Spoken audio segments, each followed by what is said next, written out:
बाबा ने कहा कि ब्राह्मण जो हैं अभी संगम पर बाबा से पढ़ाई पढ़ते हैं तो वो औरों को पढ़ाना है, तो इतना ऊंचा बाप सत्य ज्ञान सत्य बाप मिला है तो उससे सच्चा रहना है। इसलिए बाबा ने कहा कुछ भी छिपाना नहीं है ना।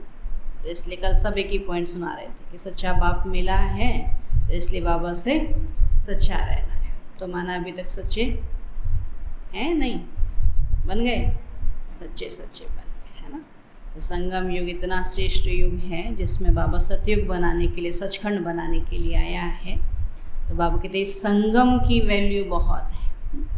इस संगम पर जैसा करेंगे वैसा ही फिर पुरुषार्थ करके वहाँ पद पाएंगे ना। तो इसलिए इस समय देखो कि हमारा पुरुषार्थ कैसा होता है। चलो आज बाबा के 3 जून 2022 के साकार महावाक्य हैं। बाबा कहते मीठे बच्चे, यह खेल है कब्रिस्तान और परिस्तान का। यह खेल है कब्रिस्तान और परिस्तान का। इस समय कब्रिस्तान है, इस समय कब्रिस्तान है, फिर परिस्तान बनेगा, फिर परिस्तान बनेगा। तुम्हें इस कब्रिस्तान से दिल नहीं लगानी है, तुम्हें इस कब्रिस्तान से दिल नहीं लगानी है। प्रश्न है, मनुष्य कौन सी एक बात को जान ले तो सब संशय दूर हो जाएंगे।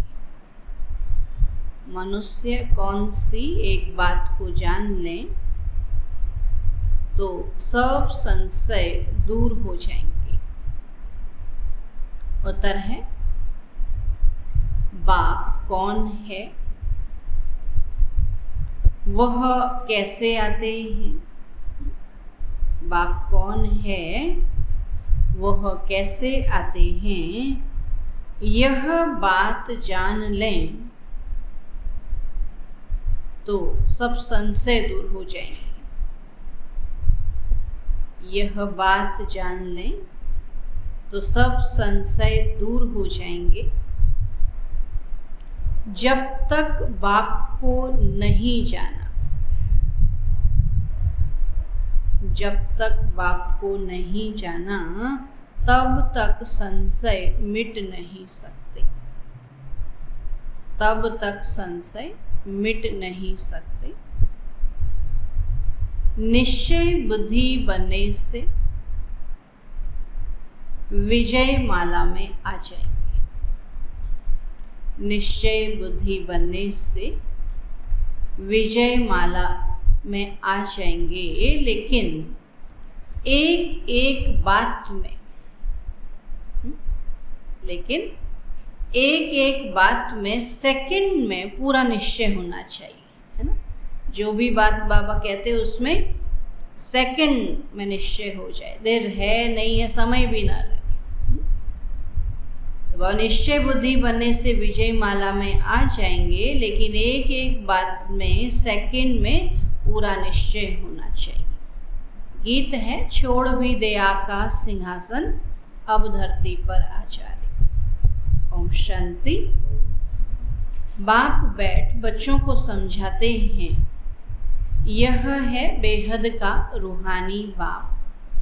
आत्माएं सभी रूप तो जरूर बदलती हैं, तो निराकार से साकार में आते हैं पाठ बजाने कर्म क्षेत्र पर। तो बच्चे कहते हैं, बाबा आप भी हमारे मुआफिक रूप बदलो। बाबा से कहते हैं, निराकार बाबा आ जाओ हमारे जैसी कार में। गीत है ना बच्चों का। तो बाबा कहते हैं, बाबा से कहते हैं, आप भी हमारे मुआफिक रूप बदलो, जरूर साकार रूप धारण करके ही तो ज्ञान देंगे ना। बगैर साकार शरीर में आए ज्ञान कैसे देंगे? तो मनुष्य का ही रूप लेंगे ना। तो बच्चे भी जानते हैं हम निराकार हैं फिर साकार बनते हैं, तो बरोबर है भी ऐसे। वह है निराकारी दुनिया, तो यह बाप बैठ सुनाते हैं। कहते हैं तुम अपने 84 जन्मों की कहानी को नहीं जानते।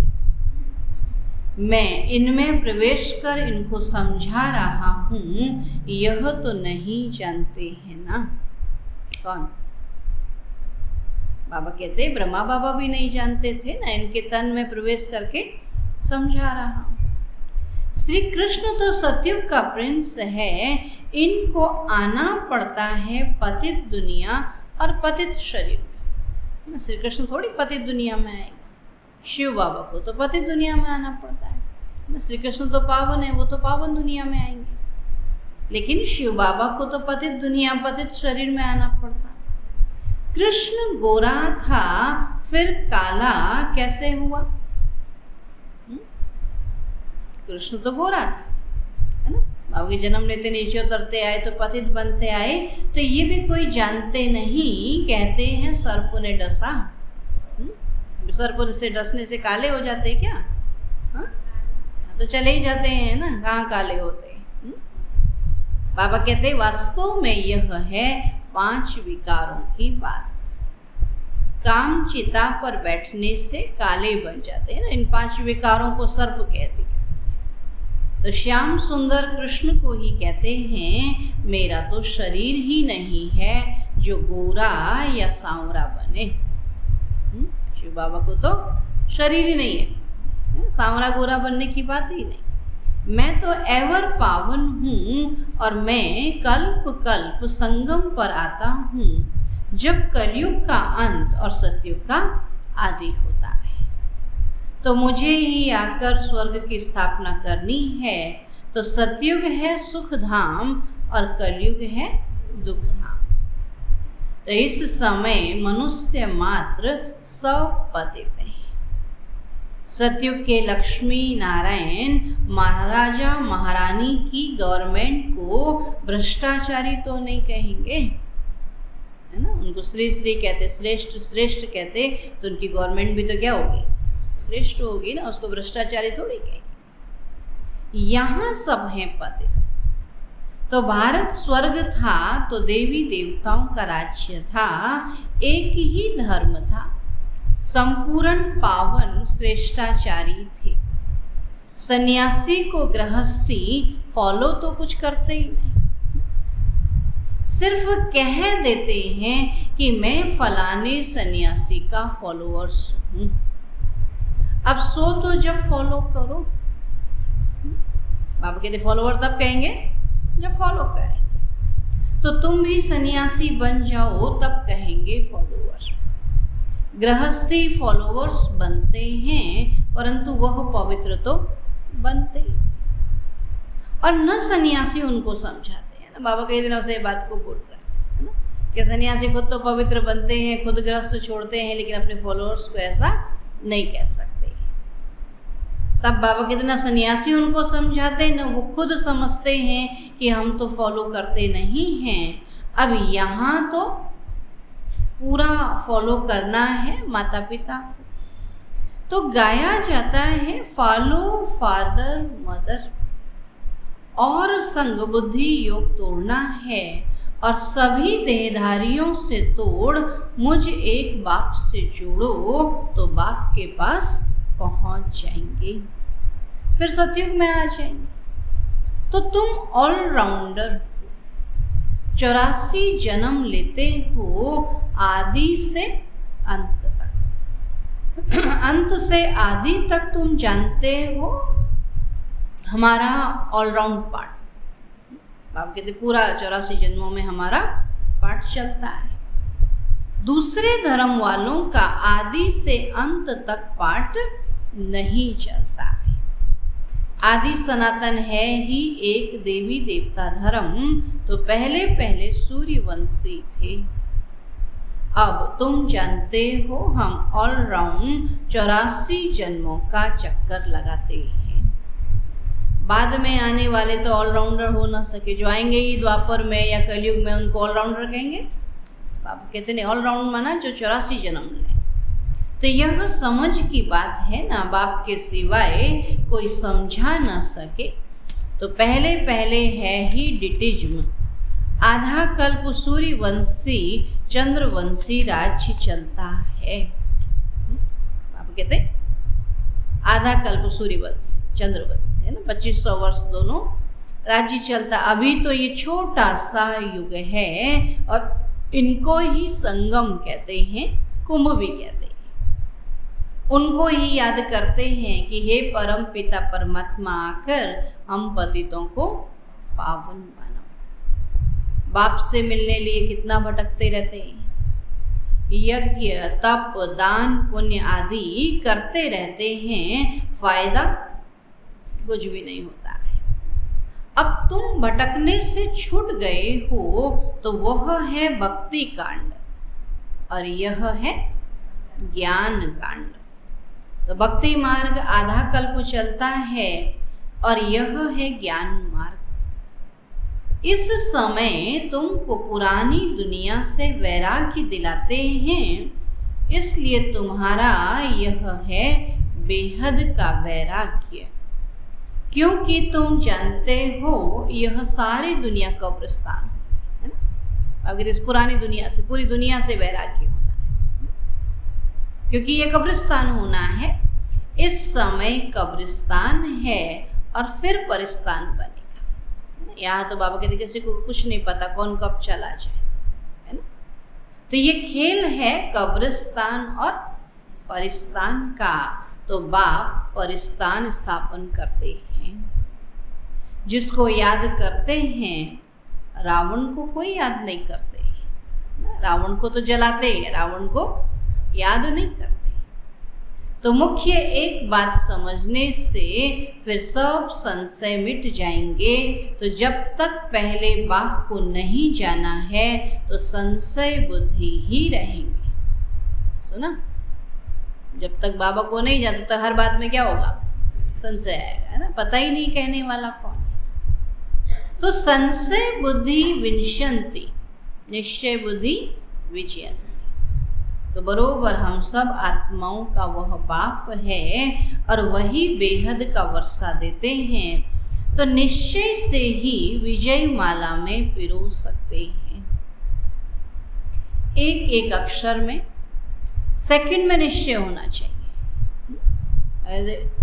अभी सुना फिर शाम तक निश्चय हो, या कोई परिस्थिति आ गई तब निश्चय हो, तो उसको बाबा निश्चय नहीं कहता। बाबा कहते एक एक अक्षर में, एक सेकंड में। बाबा ने कहा और हमको निश्चय है, हाँ जी बाबा आप जो कहते सही है ना। सुनते थे ना, जो भी होता बाबा कहते ड्रामा भावी, लेकिन कब समझते हैं, जब ड्रामा अपने ऊपर बीतता है तब कहते हैं हाँ अब समझ में आया, अब निश्चय हुआ कि ड्रामा में हमारा कल्याण है ना।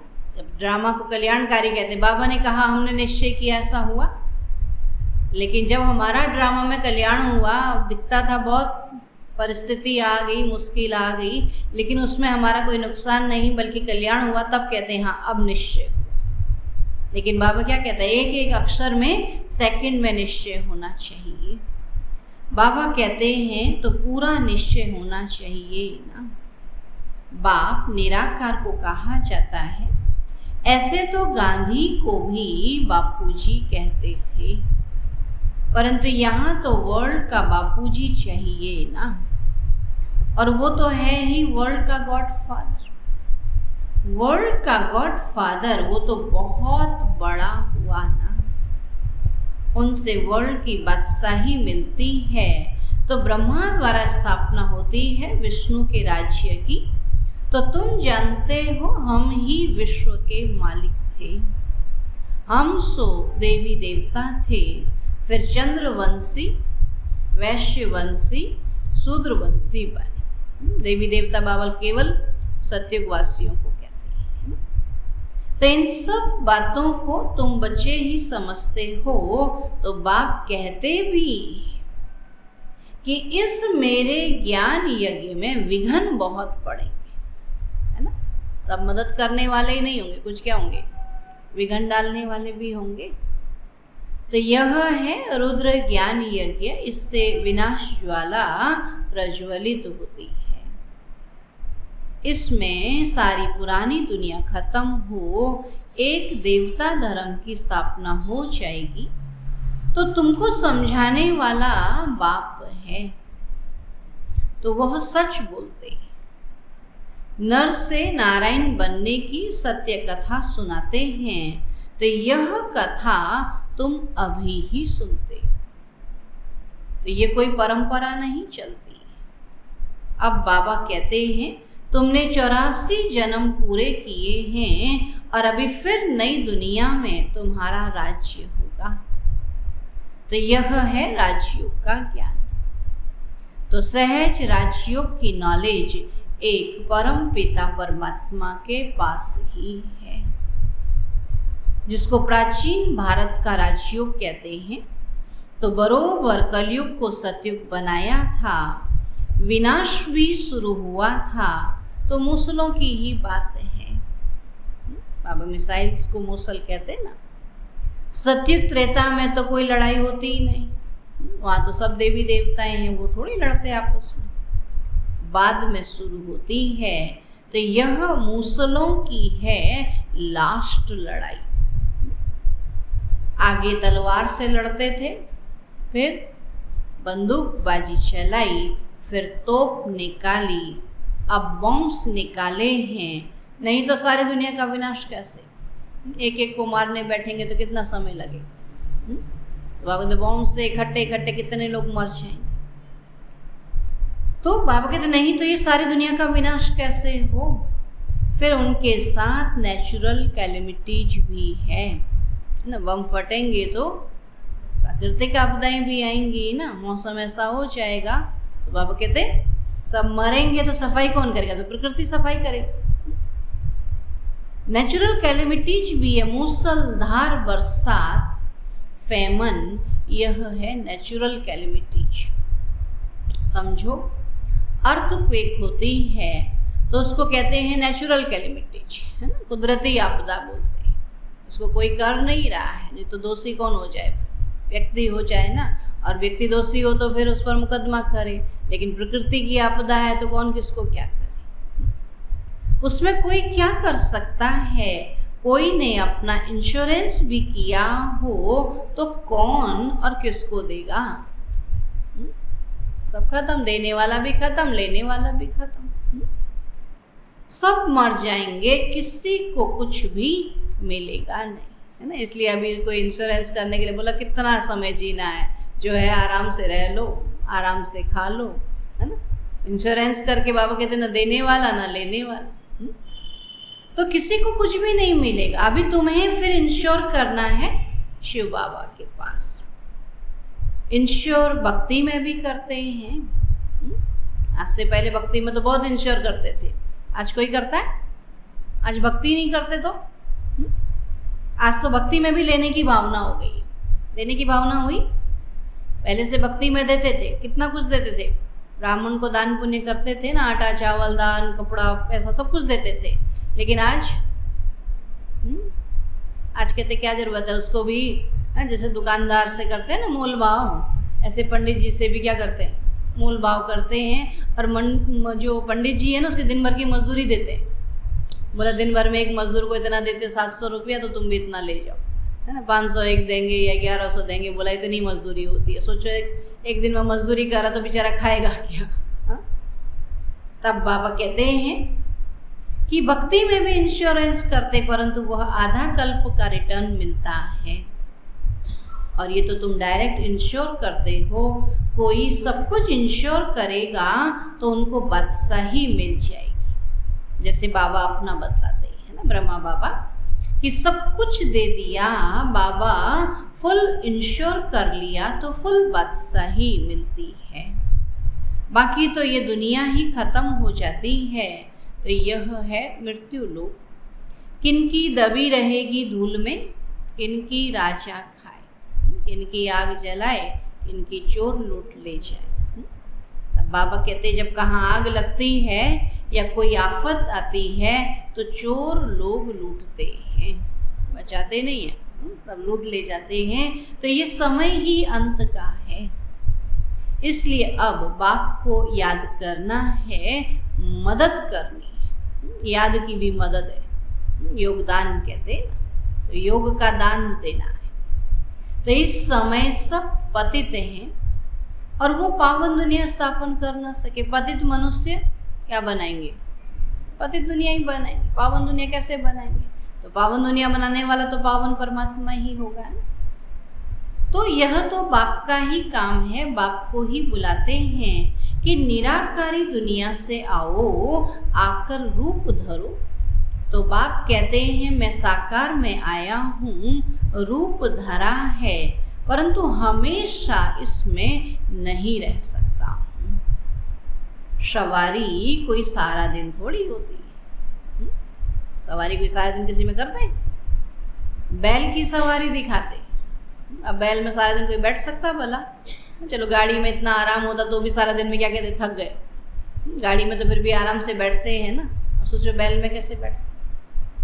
तो बैल की सवारी दिखाते हैं, भाग्यशाली रथ मनुष्य का दिखाते हैं। अब यह राइट है या वह राइट है?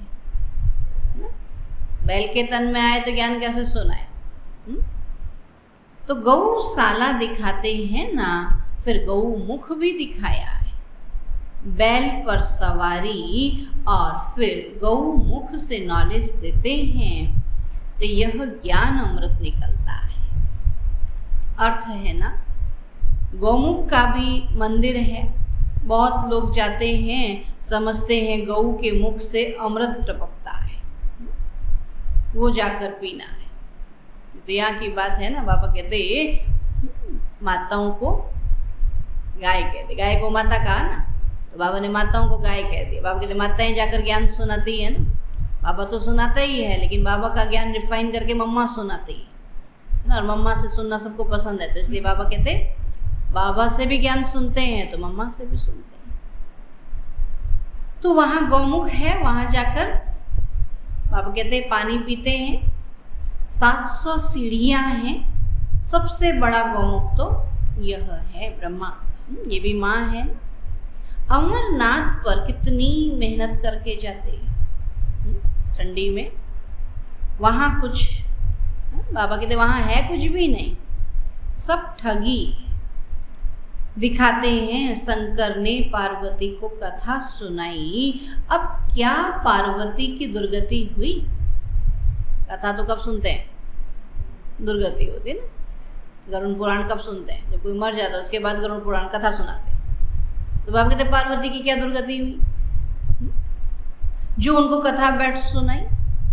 मनुष्य मंदिर आदि बनाने में कितना खर्चा करते हैं। जाके जंगल में मंदिर बनाएंगे ना, इतना खर्चा करके सामान ढोके ले जाएंगे, किस लिए बनाए? इससे अच्छा तो कहीं कमरा बना देते, कोई देर थोड़ी देर जाके बैठता तो सही। उस मंदिर में भी इतनी जगह नहीं होती कि कोई बारिश आने पर अंदर बैठ जाए, नहीं। अंदर बैठेंगे भी तो दिया जलाएंगे, धूप बत्ती जलाएंगे, तो वहाँ एक जने के बैठने में भी दम घुटेगा, है ना। मंदिर बनाए तो इतना तो बनाए ना कि जहाँ 150 लोग आकर बैठे, लेकिन मंदिर तो इतना ही बनाते, छोटा सा। तो खर्चा तो करते हैं ना। बाबा कहते हैं खर्चा करते करते तुमने सब पैसे गंवा दिए। क्या कहेंगे? हमने मंदिर बनाने का लक्ष्य लिया था और अपना रिटायरमेंट के बाद पैसा जो है सड़क के किनारे मंदिर बना करके, अरे भाई सड़क के किनारे ऐसा स्थान बना दो ना। आजकल तो मनुष्यों को टॉयलेट की ज़्यादा ज़रूरत होती है, नहीं। मंदिर के साथ साथ ऐसा है कि स्थान बना, फिर बोलेंगे नहीं मंदिर में ऐसे स्थान नहीं बनाते, मंदिर के पास में टॉयलेट बनाते ही नहीं। अब अगला व्यक्ति मंदिर पर रुकेगा तो जाएगा ना फ्रेश होने के लिए, हाथ मुंह धोने के लिए, लेकिन बोलेंगे नहीं वो गंदा है।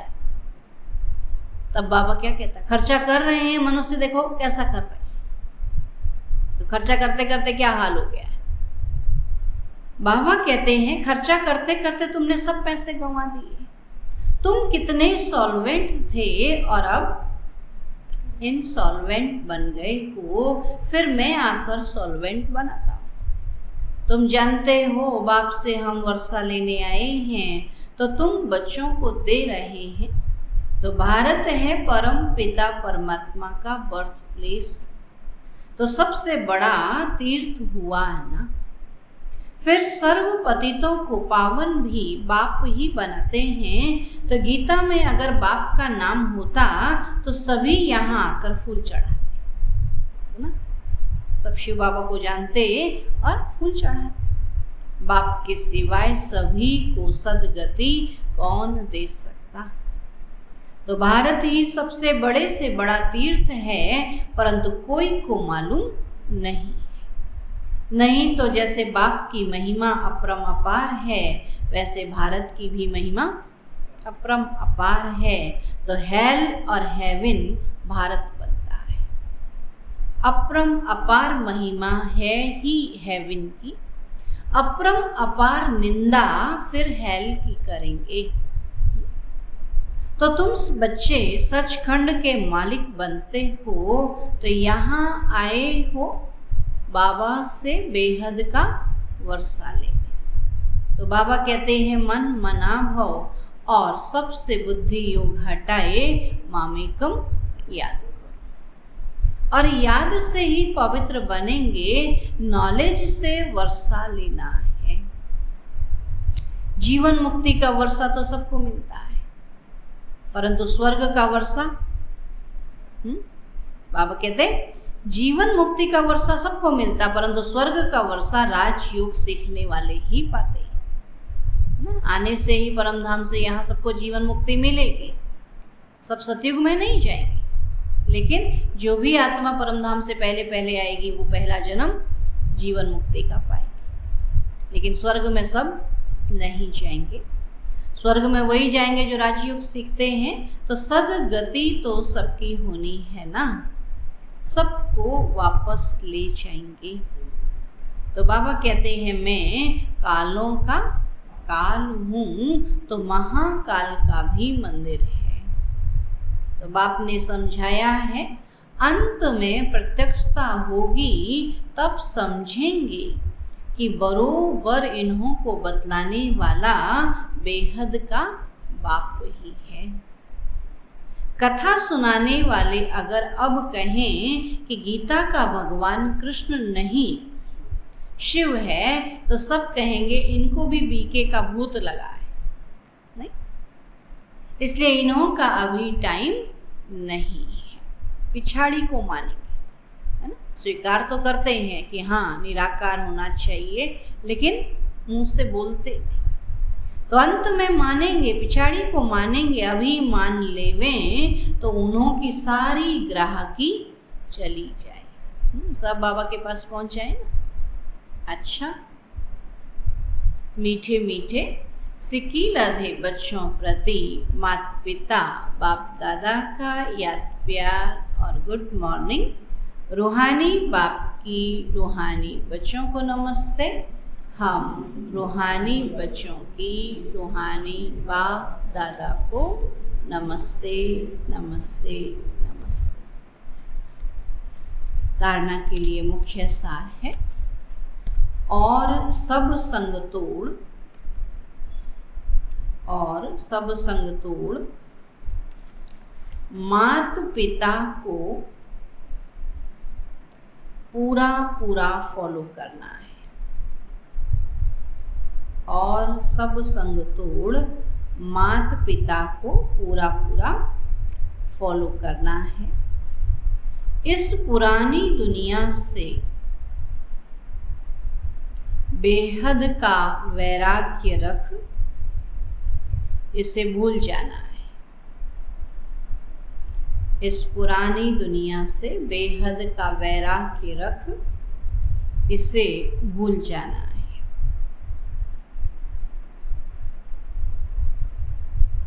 दूसरा पॉइंट है, यह अंत का समय है।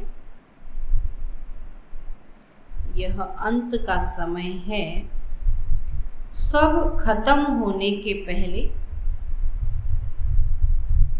अपने पास जो कुछ है, सब खत्म होने के पहले अपने पास जो कुछ है उसे इंश्योर कर,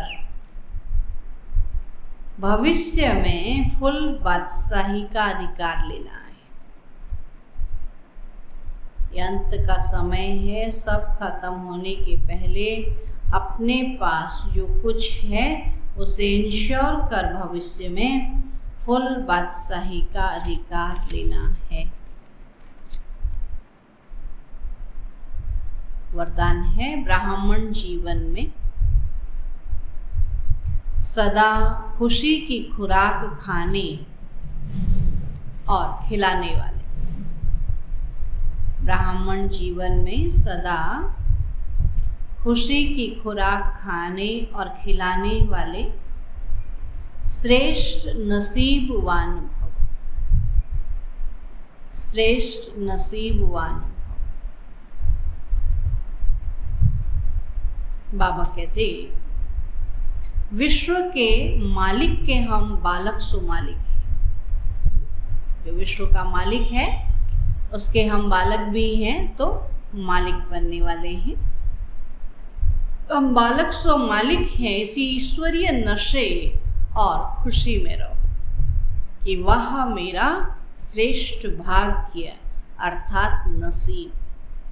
इसी खुशी के झूले में सदा झूलते रहो, सदा खुश नसीब भी हो और सदा खुशी की खुराक खाते और खिलाते भी हो।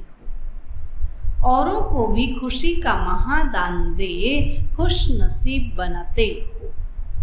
आपकी जीवन ही खुशी है तो खुश रहना ही जीवन जीना है, तो यही ब्राह्मण जीवन का श्रेष्ठ वरदान है।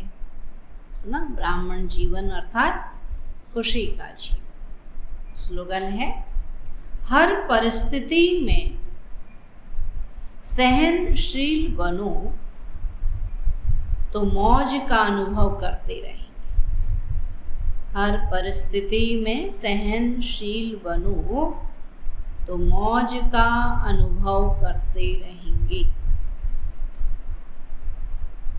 मातेश्वरी जी के अनमोल महावाक्य हैं। यह अपना ईश्वरीय ज्ञान